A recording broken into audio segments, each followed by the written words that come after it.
Yes, absolutely. So my district where I was born and raised, District 21, has had Brian Mast in the seat since 2016. And I think that there has been a quiet opportunity building here in Florida for a while. And that became very obvious to me, especially as we got into early last year. I went to Brian Mast Town Hall.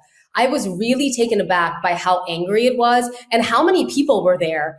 And Brian Mast's total inability to address people's concerns.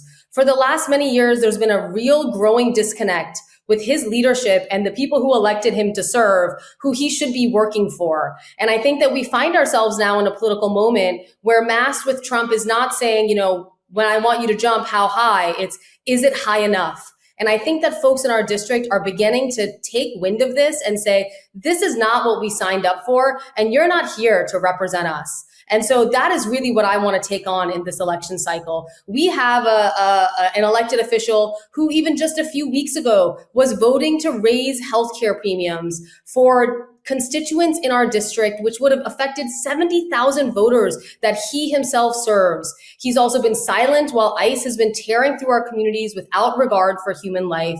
And the list goes on and on. I think he represents the perfect archetype of a Trump-supported candidate who has been phoning it in for the last few years and having it pretty easy. And I want to give him a hard run for his money.